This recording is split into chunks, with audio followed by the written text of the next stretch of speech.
राजधानियों में जाकर के और फिर प्रदेश के लोग नीचे से सब जिला केंद्रों पर जाकर के लोगों को बता रहे हैं। और उसका कारण ये है कि हमारा जो भी केंद्र स्तर का जो विरोधी दल है, यानी कांग्रेस पार्टी और अन्य विपक्षी दल, ये सब उसमें बहुत सी भ्रांतियां जो फैला रहे हैं। सबसे पहला तो इसकी आवश्यकता क्यों पड़ी, ये विषय 1980 में रोजगार देने की एक स्कीम उस समय श्रीमती इंदिरा गांधी ने चलाई थी। और ये बात ठीक है कि इसके अंदर अधिकारों को महत्व दिया गया था कि गरीब आदमी का अधिकार है कि उसको रोजगार मिलना चाहिए। वो आज भी है, उस समय भी था, उसमें कहीं कोई कटौती नहीं है। लेकिन अंतर यह है कि उस समय मांग आधारित ये विषय रखा गया था कि जो रोजगार को मांगने आएगा उसको रोजगार दिया जाएगा। लेकिन अब उसमें मूलभूत परिवर्तन करके इसको आवश्यकता आधारित यानी नीड बेस्ड, हर गांव में आज काम की आवश्यकता कितनी है उस आवश्यकता के हिसाब से और उसका एक डिजिटल उसका एक पैमाना बनाया गया है कि ऐसे सब काम प्राथमिकता के हिसाब से उन गांव में एक एक करके सब कराए जाएंगे। और उसका ग्राम सभा द्वारा एक प्रकार से प्रशंसा की जाएगी, उसकी अनुशंसा की जाएगी। और उस अनुशंसा के आधार पर जिले की कमेटी, प्रदेश की कमेटी और फिर केंद्रीय स्तर पर जो प्राथमिकताएं हैं, ऐसे सब काम एक साथ और जो ग्राम की प्लान होती है, विलेज प्लान के हिसाब से उनको तुरंत उसको मंजूर किया जाएगा। और उसको काम करने के लिए एक विधिवत तरीके से उसका जो देखरेख है, उसकी जो उसके ऊपर निगरानी है, वो एक पोर्टल के माध्यम से हर स्तर पर की जाएगी। हर जगह उसके डैशबोर्ड होंगे और उस डैशबोर्ड में कहीं भी कोई कमी पाई जाती है तो उसका संबंधित वहां की जो कमेटियां हैं उसके ऊपर संज्ञान जरूर लेंगी।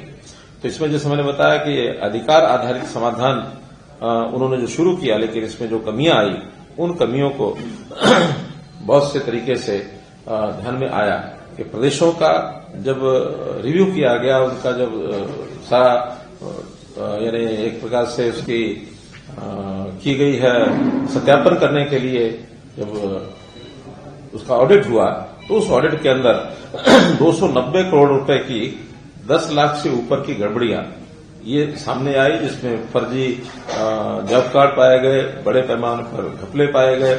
उसमें कुछ प्रदेशों के नाम भी उल्लेख किए जा सकते हैं, मैं आगे चल के बताऊंगा। तो ऐसी गड़बड़ियों को रोकना है तो हम इसको एक स्थायी रूप से एक नया एक्ट ला करके जो कमियां उस समय थी उसको दूर करें। उस समय जैसे जो ऑडिट था वो बहुत ही एक फर्जी तौर का ऑडिट होता था और कागजी कार्रवाई से पूरी कर दी जाती थी। उसमें कहीं भी टेक्निकल तरीके से उसको रिव्यू करना, और उसमें आज तो एआई का भी इसमें उपयोग किया जाएगा और उसके अंदर जीआईएस मैपिंग के माध्यम से भी ऐसे सब जो काम हुए हैं उनका भी एक प्रकार से उसका सत्यापन किया जाएगा। शिकायत प्रणाली भी बहुत कमजोर थी, शिकायत होने के बाद उसका कहीं कोई निवारण नहीं होता था।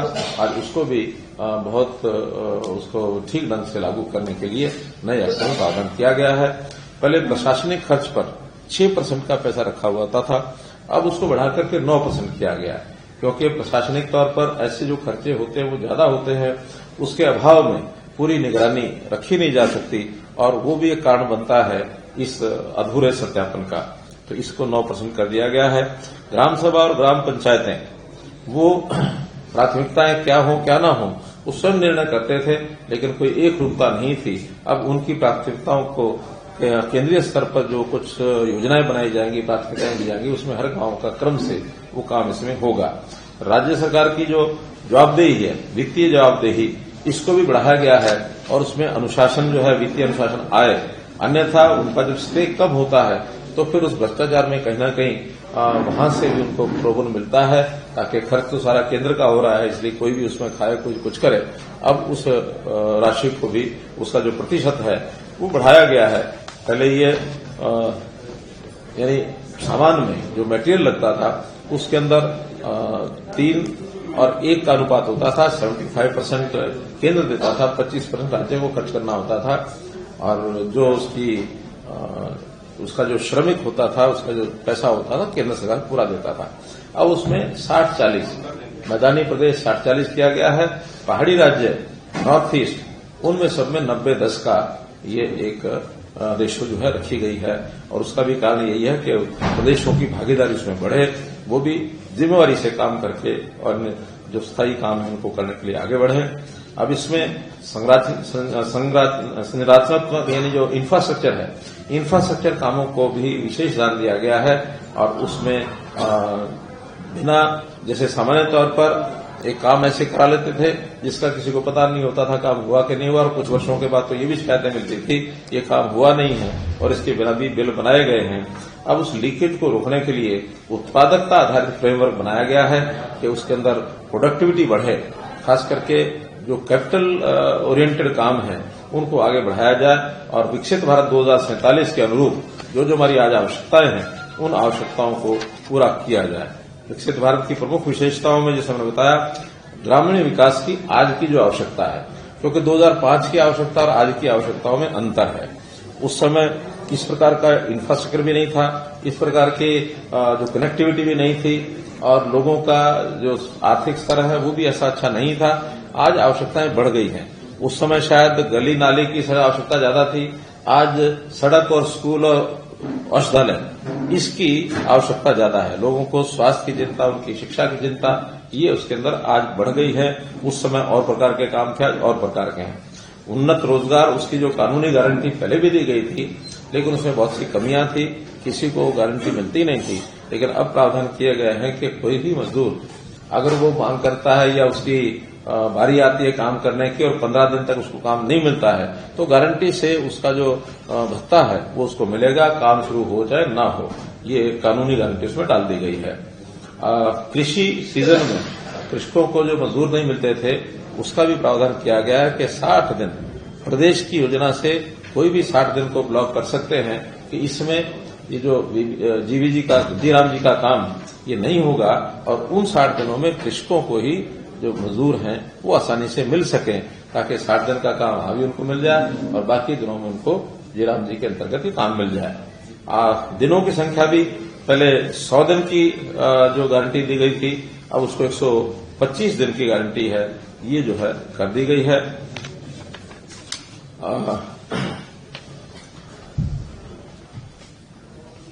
जो मैंने बताया कि जो 6% का पहले पैसा दिया जाता था प्रशासनिक व्यय के लिए उस सीमा को भी 9% कर दिया गया है ताकि टाइम से लोगों को पैसा पूरा मिल जाए।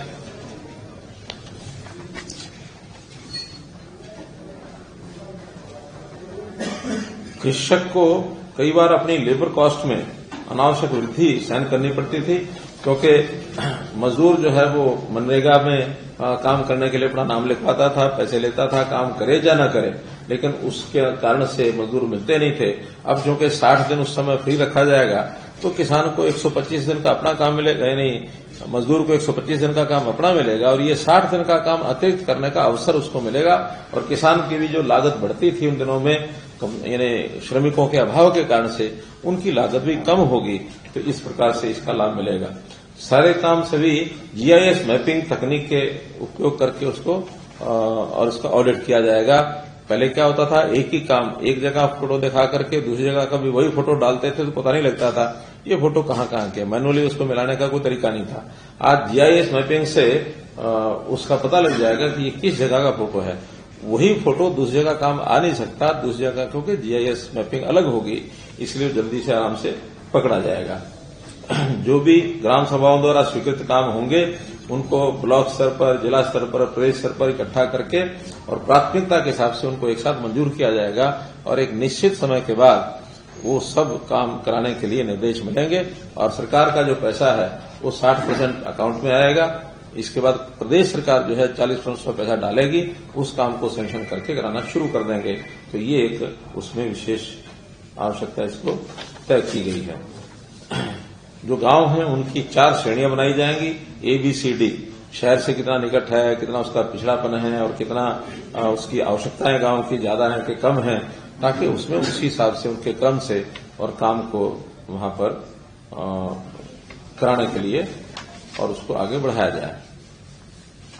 इसमें स्थायी ग्रामीण संपत्तियां बनाने की ओर ज्यादा ध्यान दिया जाएगा, जिसमें वहां पर जो संपत्तियां हैं, स्कूल है, कॉलेज है, बिल्डिंग है, रोड है, ग्राम सचिवालय है, कहीं तालाब खुदाना है, कहीं और है, ऐसी संपत्तियों को बनाने पर जो है पूरा ध्यान दिया जाएगा।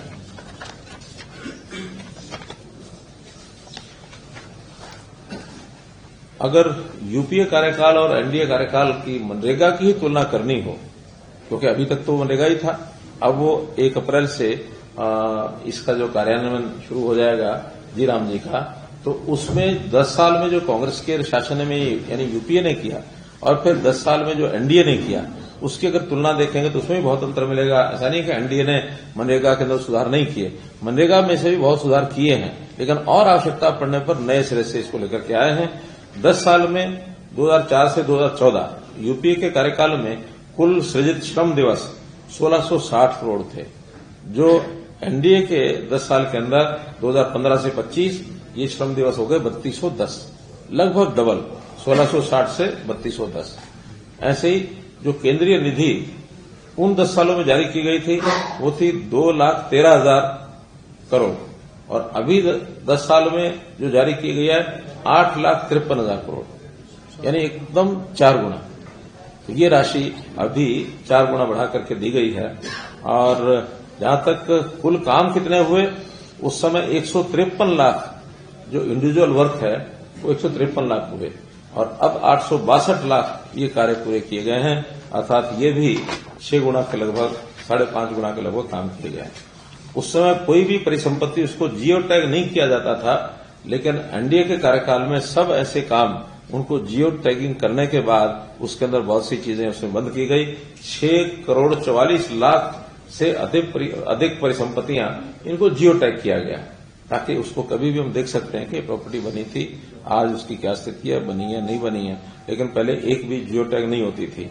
आधार सीडिंग का काम जो होता था उस समय 76 लाख तक सीमित हुआ और पारदर्शिता में उसमें नहीं रखी गई, यानी व्यक्ति कोई भी कार्डधारी कोई है और काम करने कोई और चला गया या नहीं भी काम करने चला गया तो व्यक्ति दिखा दिया कि काम करने गया और उस काम को बाद में मशीन द्वारा करा लिया गया, लेकिन व्यक्ति को श्रमिक बनकर के काम करने का कोई उसका आधार कार्ड से नहीं था। बाद में इसको आधार कार्ड से सत्यापित करने का काम शुरू हुआ, तो एनडीए सरकार में 12 करोड़ तक ये जो आधार सीडिंग है ये पहुंच गई, जो उस समय 10 साल में केवल 76 लाख यानी 1 करोड़ से भी कम थे। इसी प्रकार से जो राज्य ऐसे है जिसके अंदर इस ऑडिट के बाद जो भ्रष्टाचार की शिकायतें मिली हैं, पंजाब में शिकायतें मिली जिसके अंदर हेरफेर के 10,600 मामले सामने आए, और सोशल ऑडिट में 13,000 ग्राम पंचायतों में केवल 5,915 में काम किया गया, बाकी में नहीं हुआ, यानी सोशल ऑडिट ही नहीं किया गया। पश्चिम बंगाल में भी 19 जिलों में जांच की गई जहां कोई काम नहीं था और उसका जो फंड का दुरुपयोग ये हुआ। आंध्र प्रदेश में 2007 से 2013 के बीच के जो कामों की ऑडिट किया गया वो भी ठीक नहीं पाया गया। 2014 में सीआईडी ने चार्जशीट दाखिल की और जांच में राज्यव्यापी स्तर पर दुरुपयोग का एक व्यापक पैटर्न सामने आया, जिसकी अनुमानित लागत लगभग 757 करोड़ रुपए थी। उड़ीसा में भी 2012 में मृत व्यक्तियों और चिकित्सीय रूप से अयोग्य व्यक्तियों और वृद्धावस्था पेंशन धारकों को भुगतान किए गए वेतन को गलत तरीके से दर्ज किया गया। व्यक्ति की डेथ हो गई है, मेडिकली फिट नहीं है, बूढ़ा हो गया है, फिर भी उनके कार्ड बने हुए हैं और उनके नाम से पैसा लिया जा रहा है। तो ये कुछ ऐसे विषय थे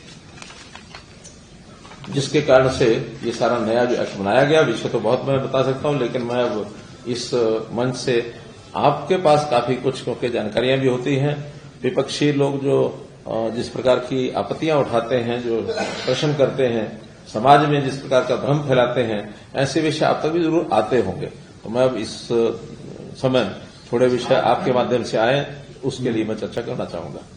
झारखंड के परिप्रेक्ष्य में आप लोगों को इस मामले में एक राहत कि कल प्रदेश अध्यक्ष कांग्रेस से बात जो हो रही थी तो उन्होंने कहा कि नाम से उनको कोई दिक्कत नहीं है, नाम तो आप लोग कांग्रेस ने कहा नाम तो आप लोग बदलते रहते हैं, इस बार भी बदल दिए, लेकिन राज्यों में आप तय करेंगे, केंद्र तय करेगा कि कब काम होगा, कहां काम होगा।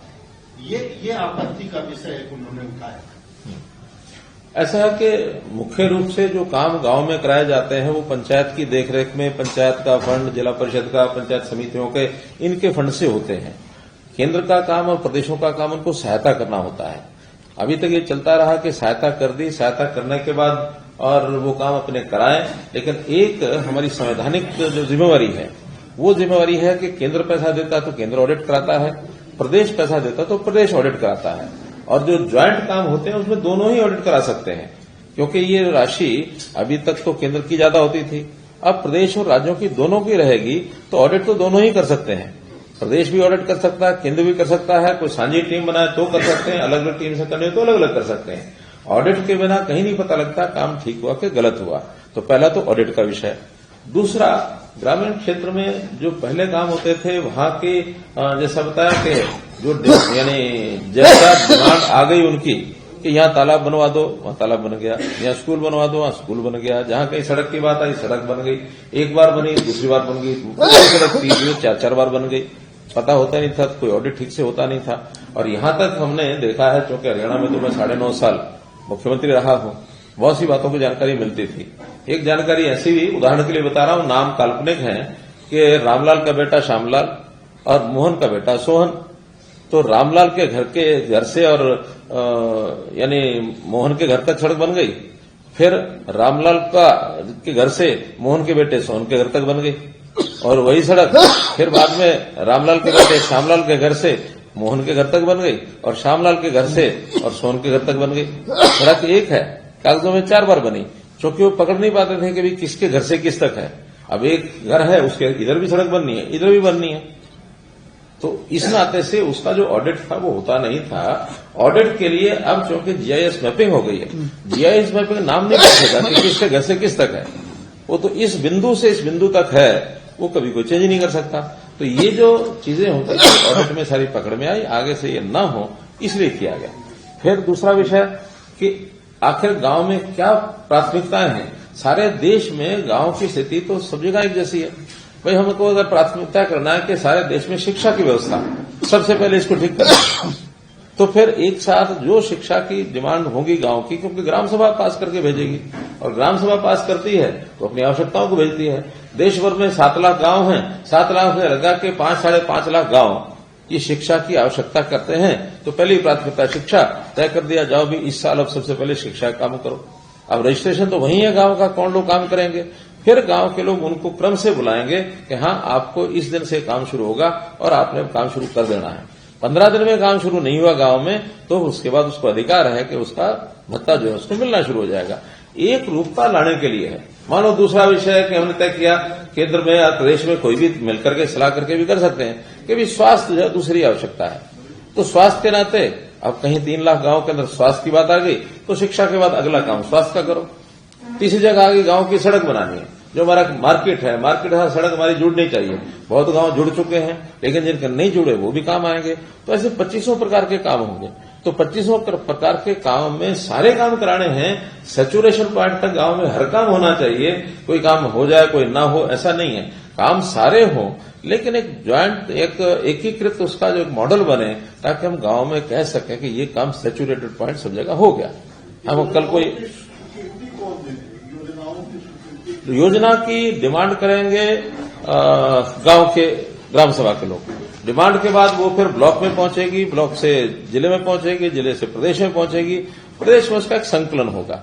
तो प्रदेश हर जगह पर समितियां होंगी, जिले में एक समिति बनेगी, प्रदेश में समिति बनेगी, केंद्र में बनेगी, सब चीजें ऑनलाइन होगी। ऑनलाइन होकर कह सकते हैं कि इस गांव में इस चीज की आवश्यकता सबसे ज्यादा है, उस गांव में उसकी स्वीकृति दी जा सकती है, वो समितियां तय करेंगी। तो एकदम पारदर्शी तरीके से होगा, कहीं किसी का मैनुअल हस्तक्षेप या राजनीतिकरण नहीं होगा। सब मंजूरी मिलेगी। हाँ जी, प्रदेश स्तर पर अनुशंसा होगी, प्राथमिकता केंद्र तय करेगा। प्राथमिकता यानी सबसे पहले देश में हमने मानो शिक्षा पर सारा काम करना है। अच्छा, ये हर साल बदलता है। मानो हमें लगता है कि इस बार शिक्षा की आवश्यकता पर 1,51,000 करोड़ रुपया बजट इस बार बना है, ये अगले साल में बनेगा। अभी मोटा मोटा तय हुआ, डिमांड रखी गई है, वो लगभग जो डिमांड रखी गई इस काम के लिए हो ही जाएगा। तो ऐसा 1,51,000 करोड़ में लगता है कि इस बार शिक्षा पर करना तो शिक्षा के काम ले जाए, हो सकता है इस बार शिक्षा नहीं तो अगली बार स्वास्थ्य में तो सारे स्वास्थ्य में ले जाए।